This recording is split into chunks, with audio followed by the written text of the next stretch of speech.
Hello everyone. तो मॉक्स लगाने का सीज़न स्टार्ट हो रखा है। बहुत सारे लोग मॉक्स लगा रहे हैं, बहुत सारे क्वेरीज आ रही हैं कि which mock is better, when to start writing mocks. Mocks पे एक वीडियो मैंने पहले भी बनाया हुआ है, उसको मैं टैग कर दूंगा। तो प्लीज़ अगर उस वीडियो को नहीं देखा है तो उसको ज़रूर देख लेना। उसमें हाउ टू एनालाइज मॉक्स के बारे में मैंने पूरा डिस्कशन किया है कि मॉक्स लगाने से ही सिर्फ नहीं होगा, मॉक्स के एनालिसिस करना बहुत इंपॉर्टेंट है। तो एनालिसिस कैसे करना है वो पूरा एक्सप्लेन किया है उस वीडियो में। आज का जो वीडियो है जिसमें मैं डिस्कस करने वाला हूं कि आखिर हमें मॉक्स लगाना कब से शुरू करना चाहिए। So before I start, let me just give you a brief intro about myself. I am Sharad and I am CEO and co-founder of Catapult Classes. I am a pass out of IIFT Delhi and I got 6 times 99 plus percentile in CAT entrance exam. CAT 17 I got 99.92, CAT 18 it was 99.9, CAT 19 it is 99.97 and CAT 20 it is 99.77. तो ये था मेरे बारे में। And मेरा बहुत experience रहा है बच्चों को पढ़ाने में, एंड कब किस चीज़ की ज़रूरत है और कब कैसे करना है। Let me guide you, and if you haven't subscribe to our channel yet, please subscribe it now and please like the video. अब पहले तो सबसे पहले इंपॉर्टेंट चीज़ क्या है, सबसे पहले ये समझना है कि आखिर हम मॉक्स लिखते क्यों हैं। So we write mocks to understand the paper pattern. हम पेपर के पैटर्न को समझने के लिए मॉक्स लिखते हैं। We write mocks to manage time and performance pressure. ये सबसे इंपॉर्टेंट चीज़ होती है एग्जाम में। जब हम उस 2 घंटे या 3 घंटे के पेपर में एग्जाम में बैठते हैं तो बहुत सारे क्वेश्चंस जो हम नॉर्मल टाइम पे लगा लेते हैं और हो सकता है कि आधे मिनट में लगा लें, 1 मिनट में लगा लें, वही क्वेश्चन वहां पे हम 3 मिनट 4 मिनट में नहीं लगा पाते हैं, या फिर हम बहुत कैलकुलेशन मिस्टेक्स करने लगते हैं। तो वो जो परफॉर्मेंस प्रेशर है या वो जो टाइम प्रेशर है, जो क्लॉक टिक टिक टिक टिक टिक टिक कर रही होती है, उससे कैसे बचना है, इसके लिए भी हम लोग मॉक सकते हैं। तो थोड़ा मॉक्स लिखने में ये भी हेल्प करता है। And the last one is to formulate strategy for writing actual exam. तो क्या होता है कि हम अपनी स्ट्रैटेजीज डिसाइड करते हैं कि ठीक है, अगर पहला सेक्शन मेरा वीए आरसी का है तो मैं पहले 2 आरसी करूंगा, फिर मैं कुछ वीए के क्वेश्चंस करूंगा, फिर मैं आरसी करूंगा।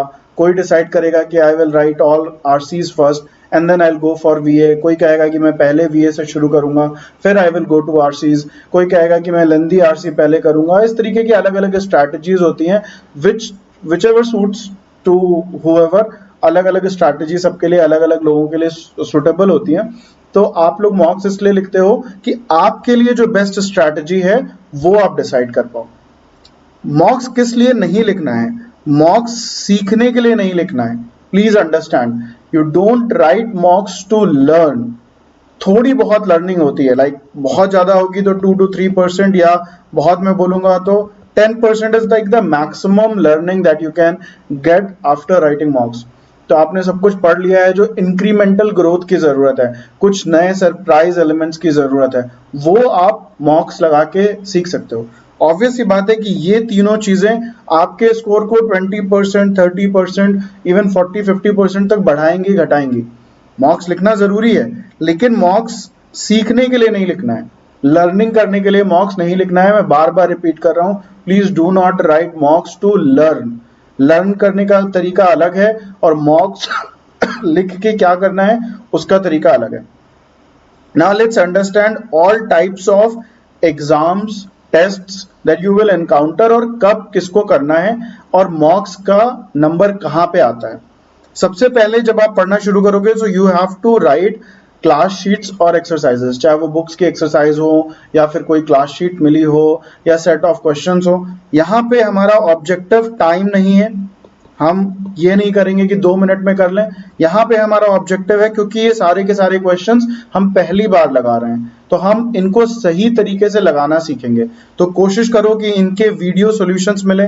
Textual solutions are not that helpful because text में लिखा रहता है, पहली बात तो पढ़ने में नहीं उतना इफेक्टिव होता है, और दूसरी बात आइडिया नहीं मिलता है सही से। तो अगर मेंटर्स ने वीडियो सॉल्यूशंस प्रोवाइड किए हैं तो वो देखो। जैसे अभी हम लोग 10 क्वेश्चंस की एक क्वांट सीरीज डेली बेसिस पे कर रहे हैं, तो उसको देखो, उसमें वीडियो सॉल्यूशंस हैं, उनको देखो कि कैसे अटेम्प्ट करना है वो question, right.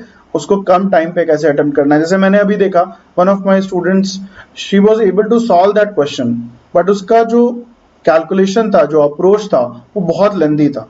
And when I solved it using a better solving methodology. तो I told her, I suggested हर कि ये इस तरीके से सॉल्व करना सीखो। So you need to solve these exercises and class sheets without worrying about time, and you need to watch video solutions if you have any. Next आता है topic test. यहाँ पे क्या है कि जब हमने कोई एक टॉपिक कवर कर लिया, for example sequence and series खत्म कर लिया, या अरिथमेटिक प्रोग्रेशन और ज्योमेट्रिक प्रोग्रेशन ये खत्म कर लिया, तो इनका एक हम टॉपिक टेस्ट लगा सकते हैं।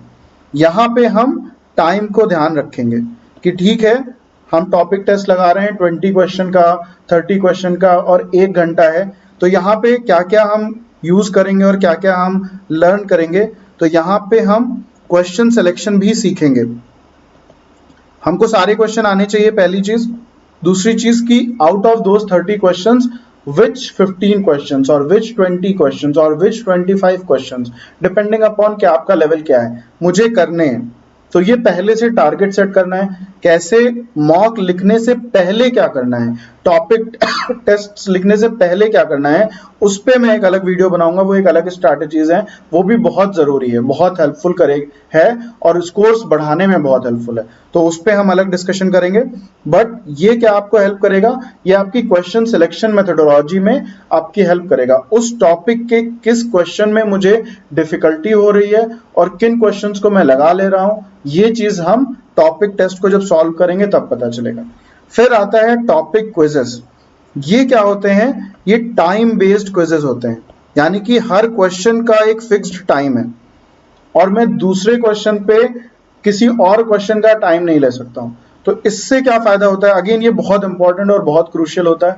इससे क्या फायदा होता है कि मैं क्वेश्चन लगा लेता हूं, बट मुझे क्वेश्चन लगाने में 5 मिनट लगते हैं और मैं इसको रिड्यूस करना चाहता हूं, मैं 2 मिनट पे लाना चाहता हूं।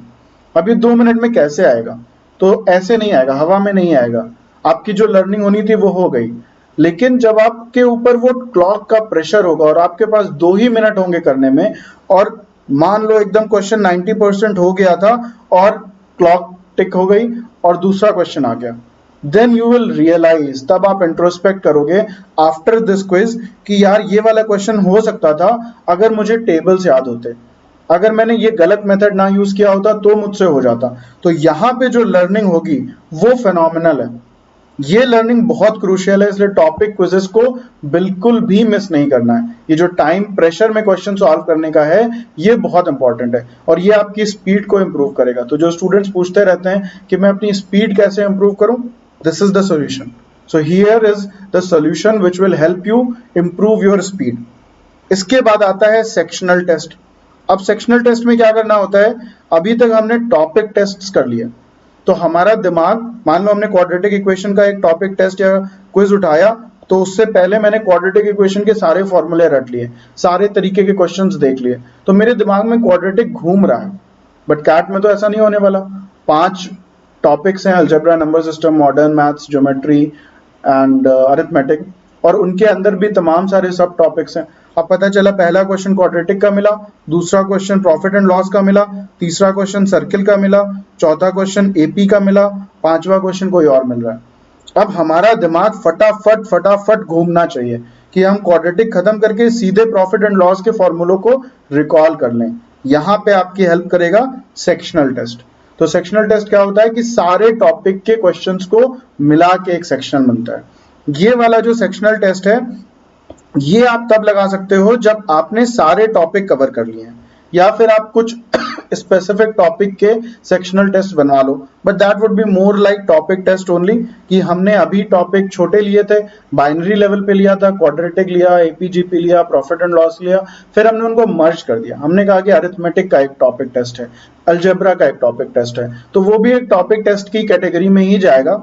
Sectional test is when you are taking all the questions of every topic in of that particular section। तो मैथ्स के सारे तरीके के क्वेश्चन, सारे टॉपिक के क्वेश्चन एक सेक्शन में डाल देना, this is your sectional test. उसके बाद हमें सेक्शनल क्विज भी लगाना है।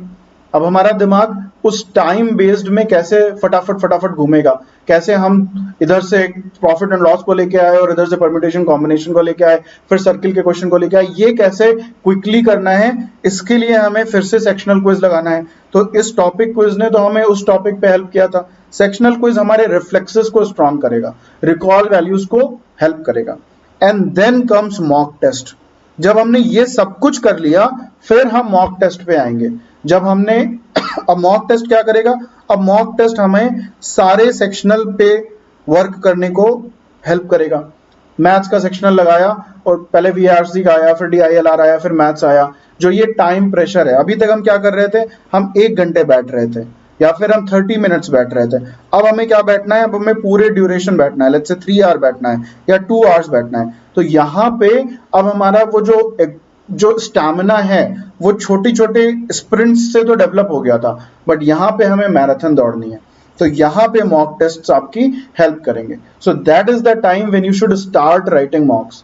और बिलीव मी, अभी जैसे अप्रैल चल रहा है, बहुत ज्यादा लोग मॉक्स नहीं लिख रहे होंगे। मेजर क्राउड जो आपको आपकी करेक्ट परसेंटाइल प्रेडिक्ट करने के लिए, आपकी करेक्ट रैंक्स प्रेडिक्ट करने के लिए जो मिलेगा वो आपको लास्ट के 2-3 महीनों में मिलेगा। सो मैं बोलूँ तो नवंबर you will get, October you will get, September you will get, इससे पहले तक नहीं मिलेगा। अगस्त एंड से लोग स्टार्ट करते हैं मॉक्स लगाना जो एक्चुअल एस्पिरेंट्स होते हैं। जैसे कोई रिपीटर है जिसके लास्ट ईयर 98 95 आए हैं, तो वो अभी जनवरी से मॉक शायद ही लगाएगा। और अगर जॉब कर रहा है तो जॉब में बिजी रहेगा, अपने कॉन्सेप्ट्स रिवाइज कर रहा है, सेक्शनल लगा ले रहा है, टॉपिक टेस्ट क्विजेस लगा रहा है, and they will jump like the entire crowd you will find in October November. और यही रीजन है कि जो लोग जनवरी फरवरी मार्च अप्रैल में लगाते हैं, 99 परसेंटाइल आ रही है, and then they stop studying properly. वो अपनी चीज़ों को ठीक से प्रैक्टिस नहीं करते हैं, पढ़ाई नहीं करते हैं, और जब ये टाइम आता है, जब नवंबर अक्टूबर आता है और उनकी परसेंटाइल डिप करती है, तब वो एकाएक फ्रस्ट्रेट हो जाते हैं, तब पैनिक अटैक आ जाते हैं। अरे यार, मेरी तो 99 आ रही थी, अभी सीधे सीधे 90 कैसे हो गई? इसलिए हो गई क्योंकि क्राउड बढ़ गया, राइट? जो मेजर क्राउड था, जो टॉपर्स थे, वो आपको यहाँ पे मिलने लगे। तो इसलिए मॉक्स लगाने से पहले अगेन मैं फिर से बोलूंगा कि before you jump to mocks, you first cover these things. ये सब कुछ कवर करो, फिर मॉक्स पे जाना, मॉक्स पे रिजल्ट भी मिलेगा और मॉक्स लगाना इफेक्टिव भी होगा। That's it guys. Topic quizzes हमारे टेलीग्राम ग्रुप पे हो रहे हैं, और जो मैंने बोला था वीडियो सोल्यूशन, उनके भी वीडियो सोल्यूशन हमारे चैनल्स पे रोज आ रहे हैं। So if you haven't subscribed to our video YouTube channel, please subscribe to that. और अगर अभी आप हमारे टेलीग्राम ग्रुप या व्हाट्सएप ग्रुप को नहीं ज्वाइन किए हो तो प्लीज लिंक्स डिस्क्रिप्शन में है, उनको ज्वाइन करो। And please like share and subscribe to our video and to our YouTube channel. और अगर अच्छा लगा है तो प्लीज कमेंट करके भी हमें बताइए। और अगर किसी और टॉपिक पे कंफ्यूजन चल रहा है, कहीं और दिक्कत आ रही है, तो please feel free to comment, to get in touch with me, and I will guide you, I will help you, and I will make sure कि मैं एंड तक आपका हाथ पकड़े रहूं, आपकी हेल्प करता रहूं। That's my work, that's my job. Thank you guys, all the best.